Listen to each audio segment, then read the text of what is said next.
Have you ever had your parents mad at you when you stay on your phone for too long and they say that it can make you addicted? Well, I've been into those times too. Maybe you wonder, how do they know if you are going to be addicted to this thing? I'm Nouval Ardizza from SMA Negeri 2 Ponorogo, and today we will talk about digital literacy and how it's playing an important part during the pandemic. Back then, literacy was often used to describe someone's ability to read and write. But in this 21st century, where communication and access to information in society are increasing, that term slowly evolved into something that we call digital literacy. So, what is digital literacy? Digital literacy is the ability to wisely read and write on digital platforms such as our smartphones and social media. But if we look deeper, it's more than how we can write and read the digital platforms, but how we can put it into good and proper use. Why must we put it to good and proper use? Let's look at the situation of our country right now, where the number of people who use digital platforms has increased significantly. That's good, right? Well, yes and no. While there is an increasing number of digital platform users, online harm is also increasing. If the users have good digital literacy, then the number of online harm won't be increasing. So why did all of this happen? According to the Economist Inclusive Internet Index 2020, which has surveyed over 100 countries, Indonesia is ranked 63rd. This survey shows that Indonesia has poor and unequal internet usage, underdeveloped internet infrastructure, and limited access to digital literacy. Considering that Indonesia's geography consists of many islands, it's challenging, of course, making this huge gap between the urban and rural areas in terms of their digital literacy. This problem can be seen with how different lifestyles each area experience and the facility each area has. Usually in my town, when people go to continue their studies, it's always the public one first and then the private school one or the boarding schools one.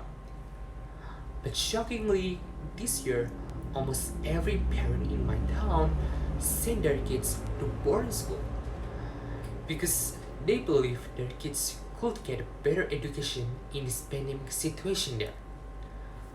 Some of them also say that they are scared that their kids will be addicted to their phones because they use digital platforms as their learning medium.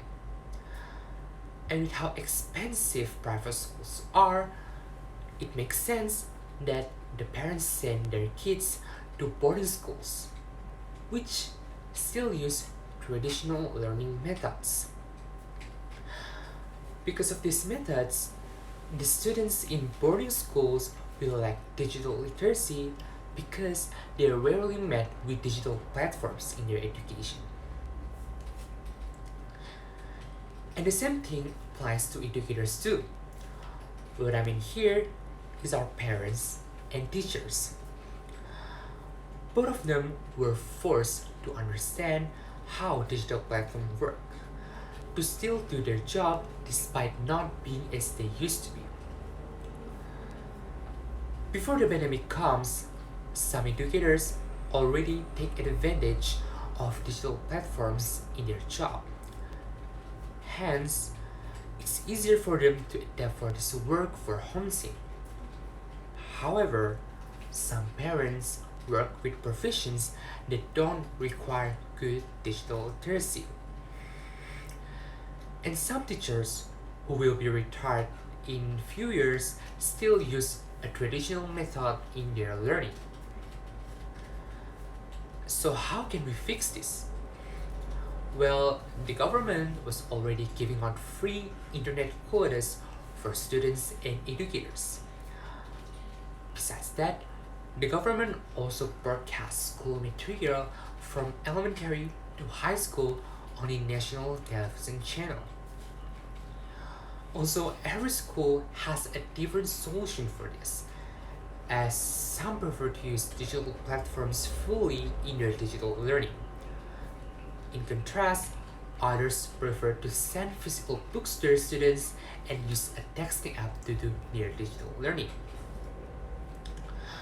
The government and the education sector are trying very hard to make digital learning work. But still, it has become a mess because every educational sector has different way to do their digital learning.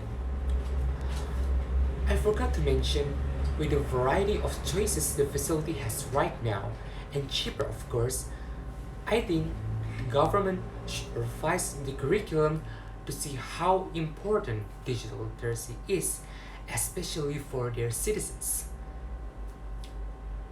Why? Because since 2013, when the ID lessons was erased from the curriculum, the impact was, as you can see in front of your eyes right now.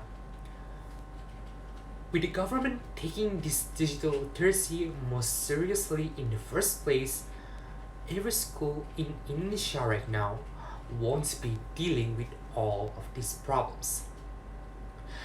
And the digital learning in Indonesia can come true, where the school has the facility for the educators and students. Furthermore, with the geography of Indonesia, though it takes a long time, if the government, as I said beforehand, takes digital literacy more seriously, then the gap between the urban and rural areas won't be as huge as it is right now.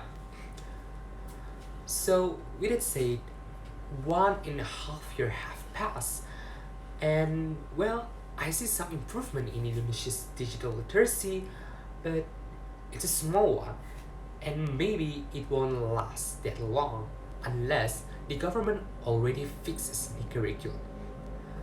But one way or another, is it better for Indonesia to stick to a curriculum that can hold a better digital literacy to the country,